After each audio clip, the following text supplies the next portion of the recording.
अखिलेश जी तो कह रहे हैं अभिव्यक्ति की आजादी है। अरे कोई हमारी माँ को गाली देगा ये अभिव्यक्ति की आजादी होती है? कोई हमारे देश को अपमानित करे ये अभिव्यक्ति की आजादी होती है? छत्रपति शिवाजी महाराज हमारे नायक, महाराणा प्रताप हमारे नायक, पृथ्वीराज चौहान हमारे नायक, गुरु तेग बहादुर सिंह हमारे नायक, गुरु गोविंद सिंह जी हमारे नायक, ये औरंगिया, ये बाबर, ये हुमायूं, ये अकबर, ये शाहजहां, ये जहांगीर, इनकी औलादे हमारी महानायक। लेकिन रहना पड़ेगा आपको। अरे जाहिल आदमी को चुप कराओ यार रमेश। पहले आप इस जाहिल आदमी को पहले बोलने का मौका दे देते हो, दूसरे बोलते हैं तो ये जाहिल आदमी बीच में बोलता है। देखिए मेरा निवेदन है जाहिल आदमी बिल्कुल नहीं, देखिए शकल से कवार, बातचीत से कवार, नहीं, देखिए, शकल सूरत से कवार। अभी मजा आएगा ना भिड़ो। मुझे बोलने दोगे कि नहीं? अरे बोलिए ना आप। कि नहीं?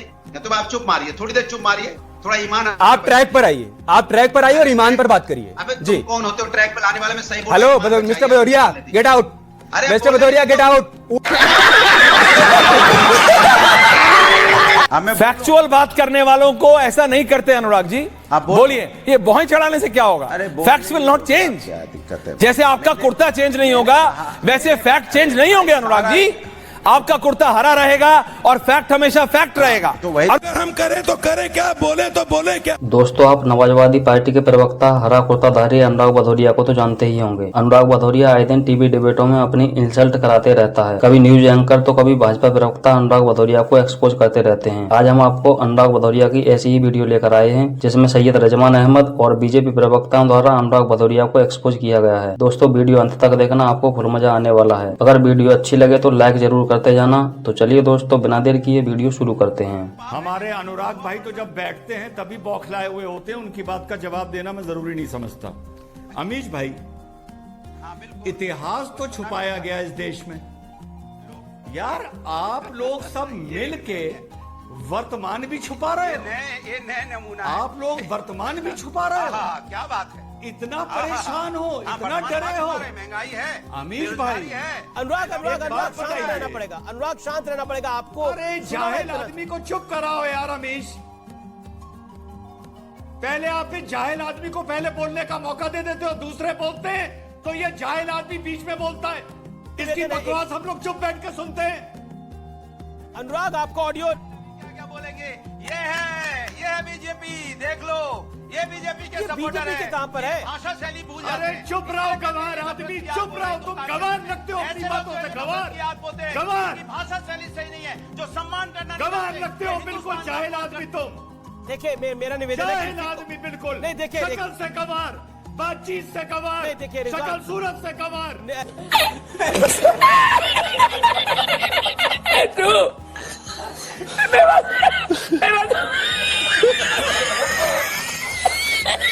जो भरा नहीं है भावों से, जिसमें बहती रसधार नहीं, वो हृदय नहीं, वो पत्थर है जिसमें स्वदेश से प्यार नहीं। यह देश सबसे पहले, ये राष्ट्र सबसे पहले, ये नया भारत है। आंख मिलाओगे आंख मिलाएगा, आंख दिखाओगे ना तो आंख दिखाएगा। ये जो औरंगिया के समर्थक हैं, आज भी अगर उनके दिल में मुगलों के प्रति प्रेम है, समर्थन है, प्रशंसा है, तो उनका किराया हम करवा देंगे, पाकिस्तान चले जाएं। हिंदुस्तान की सर जमीन पर औरंगिया के समर्थकों को रहने की कोई जरूरत नहीं, चाहे अबू आजिम हो और चाहे कोई भी हो। हम इस विषय में कोई समझौता नहीं करेंगे। जिस प्रकार हमारे महानायक खरी खोटी सुना रहे हैं, बिल्कुल जिस प्रकार हमारे महानायक छत्रपति संभाजी महाराज को 39 दिनों तक एक प्रकार से निर्मम हत्या कर दी गई, हम तो सिर्फ यही कहेंगे, औरंगिया, हाथी घोड़े तोप तलवारें, फौज तो तेरी सारी है, पर जंजीर में जकड़ा राजा मेरा अब भी सब पे भारी है। ये राजनीति का विषय नहीं है, ये समाजवादी और शिवसेना का विषय नहीं है, ये कांग्रेस और भाजपा का चल क्या रहा है? नहीं है, ये पुराना मेरे देश इश्क का विषय है, ये मेरी अस्मिता का विषय है। पुराना इश्क 2025 में फिर से जागा, ऐसा लग रहा है। अंजना जी, ये इश्क का भी विषय नहीं, ये मेरी प्रतिष्ठा का विषय है, ये मेरे देश की आन बान और शान का विषय है। ये बड़ी अच्छी बात कही आप। अच्छा, बहुत देर से आप बोल रहे थे बहुसंख्यक, मुसलमान अगर बहुसंख्यक हो जाए या एक वर्ग अगर बहुसंख्यक हो जाए, पहले तो एक बात को अपने को करेक्ट करिए, हम मुसलमानों को बहुसंख्यक होने की जरूरत नहीं होती। हम 35-40% भी हो गए तो हम काम लगा देते हैं। पहली चीज तो हमें 55-60% होने की जरूरत नहीं होती। झारखंड हो या जर्मनी हो, बता रहे हैं जिस दिन हमारी आबाद जी ये बोल क्या रहे हैं? डरा रहे हैं, बता रहे हैं। ये बोल क्या नहीं बोल रहे हैं, क्या नेशनल चैनल पे क्या बोल रहे हैं? आप डरा रहे हैं रिजवान भाई या बता रहे हैं? अभी सुन लो, नेशनल चैनल पे क्या हो रहा है? अमन भाई अभी जब प्रोग्राम शुरू हुआ था, सच बोलते, मीठा झूठ तो नहीं अभी बोलते। जब प्रोग्राम शुरू हुआ था तो ये सुन लो, तो यही आदमी बैठ के बोल रहा था डिबेट की तमीज नहीं है, और ये सड़क छाप आदमी हमेशा बीच में बोलता है। अरे किस बदतमीज इसको पहले कंट्रोल करो, पहली चीज। टीवी पे बैठता है, दूसरी चीज, पैसा लेता है, दूसरी चीज, बैठ के यहाँ पे गाली देने के लिए सड़क छाप औकात पर आ गया। क्या समाजवादी पार्टी के हिसाब से राणा सांगा गद्दार है?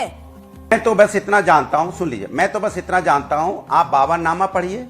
बाबरनामा में क्या लिखा है, मेरी बातों पे मत जाइए। सतीश चंद्रा जिन्होंने हिस्ट्री ऑफ मेलेडियन हिस्ट्री ऑफ क्या मेडिवल ऑफ इंडिया लिखा है, उसको पढ़िए, उसके बारे में जानिए। या रीमा होजा ने जो लिखा है हिस्ट्री ऑफ राजस्थान, उसको पढ़िए, आपको सारे जवाब मिल जाएंगे। पढ़ के तो देखिए, अगर हिस्ट्री पे चर्चा होती तो चर्चा हो जाए ना। तो पढ़े लिखे का यहाँ उदाहरण पेश कर दीजिए ना, पढ़े लिख कर आए, आप बता दीजिए समाजवादी पार्टी अपने सांसद के इस बयान पर खड़ी है या नहीं खड़ी है? राणा सांगा गद्दार है या नहीं है, और क्यों गद्दार है ये भी जरा भाई, क्यों की तो बात ही बहुत दूर की है। आप तो यही नहीं बता पा रहे हैं कि आप इसके साथ हैं या साथ नहीं है। इतनी हिम्मत अपना नहीं आप दिखा पा रहे हैं सर, इतनी हिम्मत नहीं। औरंगजेब को क्रूर ना मानने का हिम्मत दिखा लेते हैं, राणा सांगा गद्दार है, उस पर आपसे एक बयान नहीं निकल रहा है, आपका एक शब्द नहीं बोल पा रहे हैं आप सर।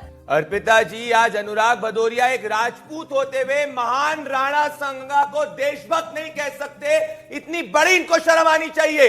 ये खुद राजपूत समाज से आते हैं और राणा सांगा का इतना बड़ा अपमान हुआ, उसके खिलाफ नहीं बोल सकते।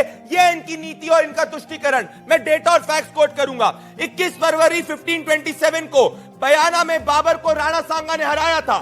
स्कॉटिश इतिहासकार विलियम एड्सवर्थ कहते हैं, बयाना में मुगलों को एहसास हो गया कि उनके सामने अफगानों से भी कई भयंकर सेना थी और वो राणा सांगा की सेना थी। ये बाबरनामा की बात करते, मैं बाबरनामा कोट करता हूं।